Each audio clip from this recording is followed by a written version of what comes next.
I was a paramedic on the road for over 11 years, and in 2012 I was one of the main paramedics at the Travelodge double murder call, and the murderer became my patient, and I developed what's called a moral injury. I'd never even heard of what a moral injury was before. This led to an addiction to alcohol and a serious suicide attempt and PTSD diagnosis. So over a 2-year span, I got really sick and I didn't know why. And I didn't really even know what PTSD was, post-traumatic stress disorder was, until I overdosed and Royal Victoria Hospital saved my life. And that led me to being admitted to the rehabilitation hospital in Guelph called Homewood. So they treated me for addiction and PTSD. And I realized that I was among so many first responders who were battling with mental illness silently because stigma was forcing them to hide from getting the help they need, from talking about it, from sharing with their family that they needed help. So I started a blog in 2014, and I used to hide behind the wall of stigma. I was a perfectionist through and through. I did not want anyone to think that I had suffered from anything. I wanted to look like the textbook perfect paramedic.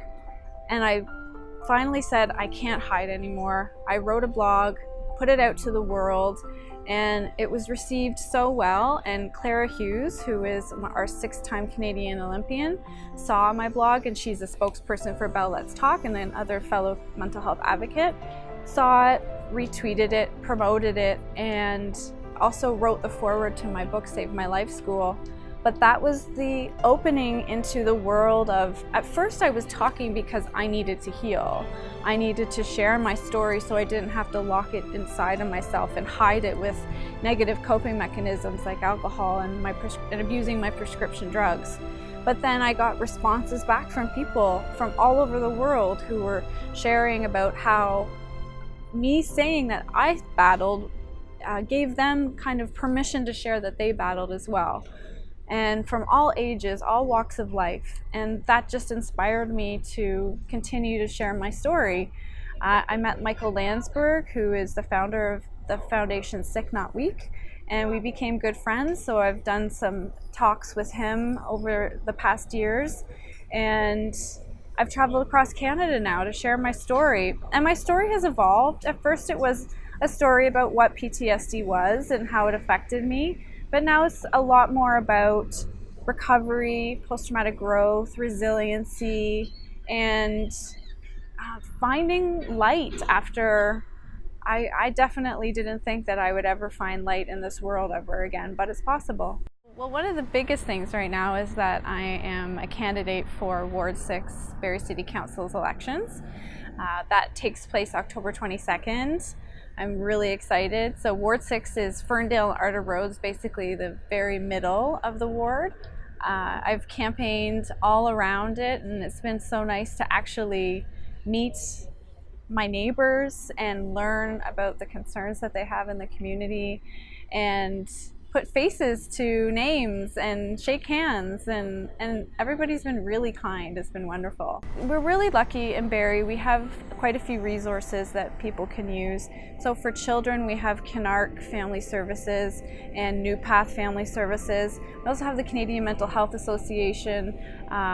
We also have, for first responders, I'm the founder of Wings of Change Peer Support. And we meet in Barrie the first and second Wednesday of every month at the Canadian Mental Health Association on Ann Street. You can Google Wings of Change and it will come up. And we talk about solutions, we talk about recovery, we don't talk about trauma, we leave that to the professionals, but that's another resource that's available. My biggest piece of advice to anyone who's struggling is to talk to someone you trust.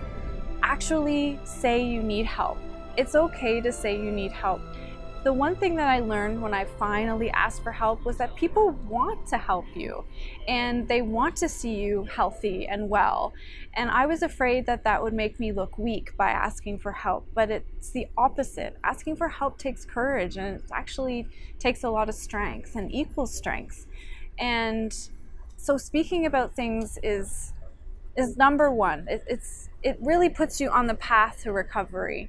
And my advice that I also give to people who are on the receiving end of someone who is asking for help is to listen and validate the person's concerns and say you believe them. So one of the reasons why I hid behind stigma for so long was that I didn't think people would believe me, because mental illness is so much of a hidden illness. I look well, I don't have a cast on, I don't have bruises, I'm not bleeding. So I needed people to believe me. And when people trusted me that I wasn't making something up, I really felt safe and comfortable, and it was possible for me to get the help that I actually needed.